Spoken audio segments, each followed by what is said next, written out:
Hey y'all, my name is Casey Lopez Jones, coming to you from Atlanta, Georgia at the moment. This is wonderful. This is great. I have been wanting to do this for a very, very long time, since probably about like 2010, 2009 even. I've been thinking since YouTube didn't have commercials, let's put it that way. I've been thinking about doing my own little thing on here and never did until right now, because I'm sure I was scared, right? Afraid of failing. A friend recently told me, you were probably afraid of your own success. And I'm like, oh yeah, because we already know how to fail. After all, just not doing it means I don't have to be surprised. So we'll see. I don't know. I decided to finally do this after a lot of encouragement and after realizing that, as my friend said, I like to talk. And it might be a little more respectful to talk into a camera than talk my friend's ears off for hours about issues that I care about, right? Obviously, generative conversations is what it's about. I love engaging in those type of discussions with my good friends. And same friend just told me that it's important to get the knowledge out, right? That if you enjoy to collect it, all that information and wisdom, the point is for us to share it, right? And so I hope that I'm not just talking to a camera. I hope that over time other folks see this video and join in conversation with me. I hope that this can become a space where we connect the dots. I like to say connecting the particles and waves, right? Because all of these seemingly unrelated issues, topics, and events are all connected. And I like to synthesize. I like to bring things together. And so that's what we're going to be doing in this space. We're going to be synthesizing, connecting the particles and the waves, and just highlighting root causes in our culture and interculturally even, in our human culture, that drive our collective evolution, and issues that we may come across in our human culture that add to or might be a signifier of sorts in our evolution in terms of what we decide to do as a collective.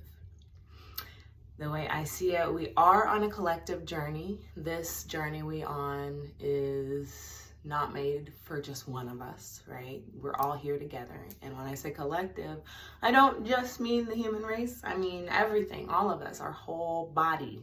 Earth is our body, right? We're part of Earth. We're not separate from her. And we're not really separate from anything else on the planet. I think that we definitely have a bit of a false illusion around our individuality. Not to say that we're not individuated, right? We all have our own personalities. We all have our own bodies. But where one body ends and another begins might be less definitive than it might seem. And so, I've been really thinking about the concept of collective intelligence lately, and recognizing that just by observing evolution, it seems like there's a trend over time of things becoming whole or becoming more dynamic, or like single cell organisms moving into multi-cell organisms starting to create organisms actually, and life at a very small chemical breakdown, algae and whatnot in the ocean, and then that moving into like bigger plant matter all over the world, right? And then that moving into somehow creating animal life, and then to creating our life. That's just the biological evolution, right? So just looking at biological evolution, we can see this like compounding of life to create higher, I guess we could call it, for lack of a better term, life, right? Higher and higher life forms, right? And we can definitely see that collective intelligence in nature. Like, we have these ecosystems that are quite intelligent, like the way that life is created and formed, and like the mapping of life, right? Like the coordination and cooperation that happens for life to occur is seamless. And not to say that there's not corruption, not to say that there's not abnormalities, but life has a way of using those opportunities for growth. So I would even say that that is a natural function of growth, right? And so looking at nature, we see that collective intelligence in plant life. We see that collective intelligence in the mycelium, right? We see that collective intelligence in how bees move, not even how they work together, but how they work with the flowers, right? And how a herd of buffalo moves, and how a school of fish move, or a pride of lions, for example, and how they hunt together. There's this collective intelligence, and I believe that we humans definitely have a collective intelligence. I would say that collectively we're not the most intelligent. We're a little bit dumb, I guess, to put it bluntly. And that's because we're not collective yet. Like, we don't know we're collective. Obviously, we are a collective. Like, look at what we've created. We've created civilizations, like healthcare, hospitals, economies, roads, building. Like, all of this takes incredible coordination. It takes a lot of different skill sets to be working together to create the civilization, I guess we could call it, culture, whatever. Like, the food that we've created, like, we have this collective force, but we're not conscious of it.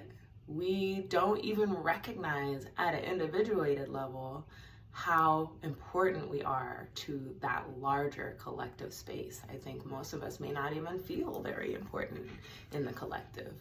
Many of us may not feel valued in the collective space. And it's like, who does that serve? Who does it serve for you to not feel the value you have, or me, or anybody, any of us, to not feel our full value in the collective, the space we were born into to be a part of? We are a puzzle piece, and if we're missing, like, something's missing because we're here, right? If we weren't here, maybe that would be different, but our very existence denotes that we're part of the puzzle. And so,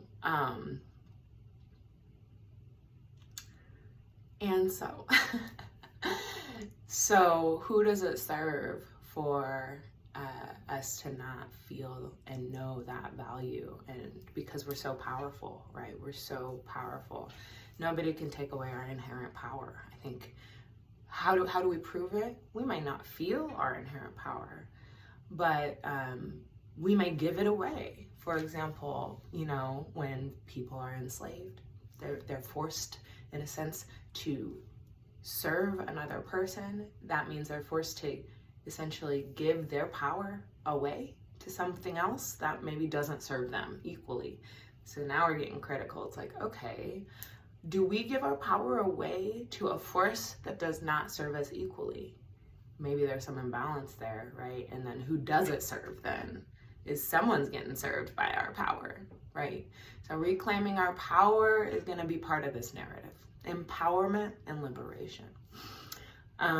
Collective power, back to this. So again, I have this, like, I guess it's maybe logic, and I know not everything's logical, but based on that pattern of evolution, I have this idea that humans also are on that path, that we're on a collective path, that we are becoming more collective, that we're beginning to mix cross-culturally, not always through the most safe or beautiful means, like sometimes through destruction and colonization.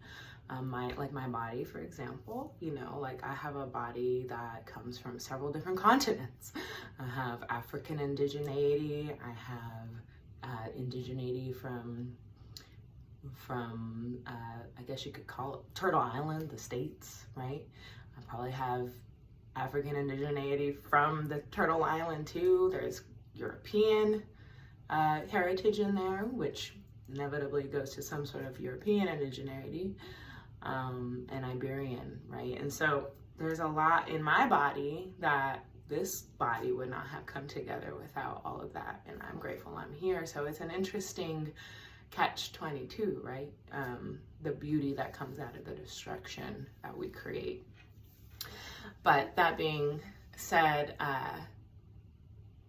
moving back again, I tend to go on tangents, but I always come back to this collective evolution, and if we're kind of stupid as a collective, maybe it's because we haven't consciously come together as a collective. And as we begin to do this, as we begin to globalize and mix cross-culturally and globally, as we begin to create an economy that essentially is outside of time, right? Because now I can work with somebody in China. Time is not stopping us. Distance isn't stopping us. That's creating a more collective. That's sort of shrinking our world in a way and making us more unified.